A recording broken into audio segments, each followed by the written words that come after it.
बच्चों, चलिए प्रश्न पढ़ते हैं।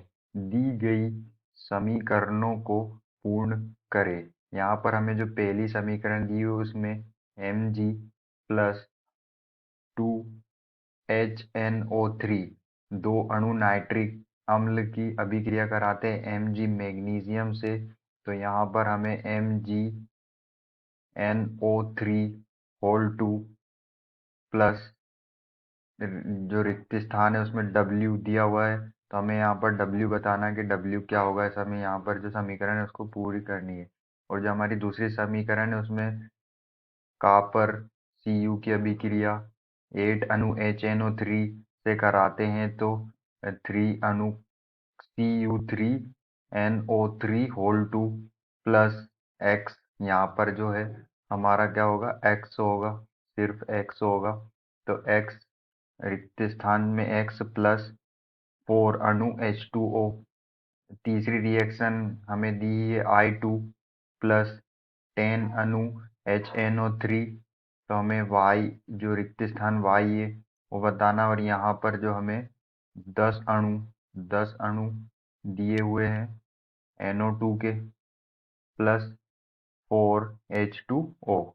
यहाँ पर जो हमें विकल्प दिए हुए उसमें हमें W, X और Y जो है हमें यहाँ पर विकल्प में दिए हुए हैं। तो ए विकल्प में हमें दिया हुआ है NO2, Y में दिया हुआ हमें 5HiO3, विकल्प बी में दिया हुआ है H2, 2NO, 2HiO3, विकल्प सी में दिया हुआ है N2, और ये हमारा होगा HI। ये हमारा क्या होगा, ये हमारा होगा HI। जो Y है उसमें हमें क्या दिया है, विकल्प सी में HI। अब जो हमारा विकल्प डी है, विकल्प डी में हमें W दिया हुआ है NO2 और X दिया है N2O और Y दिया हुआ है 3 अणु HI के। क्या दिया हुआ है हमें विकल्प डी में NO2, N2O, 3 अणु HI के। तो चलिए अब हम प्रश्न की मुख्य अवधारणा देख लेते हैं। तो यहाँ पर हमारे प्रश्न की मुख्य अवधारणा क्या होगी, तो जब हम अभिक्रिया, जो हमें पहले अभिक्रिया दी है Mg मैग्नीशियम की अभिक्रिया हम किससे कराते हैं, 2HNO3 नाइट्रिक अम्ल के साथ कराते हैं, तो यहाँ पर जो होता है वो मैग्नीशियम नाइट्रेट प्राप्त होता है MgNO3 होल 2 प्लस। अब यहाँ से हम देख सकते हैं कि जो मैग्नीज है वो दो अणु किसके, नाइट्रेट के ले लेता है, तो यहाँ पर जो हाइड्रोजन के दो अणु मिलते हैं, तो यहाँ पर जो हमें हाइड्रोजन गैस प्राप्त होती है। तो यहाँ पर जो हमारा W होगा वो क्या होगा, जो हमारा W होगा पहली अभिक्रिया में वो क्या होगा, हाइड्रोजन गैस होगी। ठीक है, जो हमें विकल्प बी में दिया हुआ है W, विकल्प बी में जो W दिया है वो क्या दिया, हाइड्रोजन। अब हम दूसरी अभिक्रिया की बात कर लेते हैं।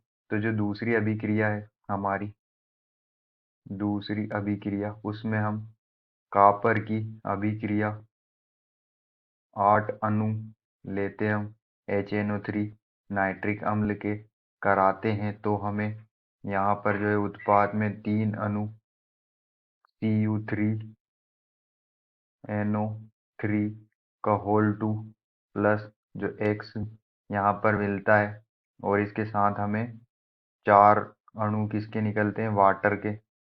4 अणु यहाँ पर किसके बनते हैं, वाटर के बनते हैं। तो जब हम कॉपर और 8 अणु, कॉपर की अभिक्रिया 8 अणु 8 मॉलिक्यूल HNO3 नाइट्रिक अम्ल से कराते हैं, तो उसमें जहाँ पर 3 अणु काप Cu3NO3 होल 2 और 4 अणु या वाटर के बाहर निकलते हैं, तो यहाँ पर जो हमारे क्या बनते हैं, 2 अणु नाइट्रोजन ऑक्साइड के हमें प्राप्त होते हैं, जो कि क्या है, जो कि क्या होगा हमारा, यहाँ पर क्या होगा, X होगा।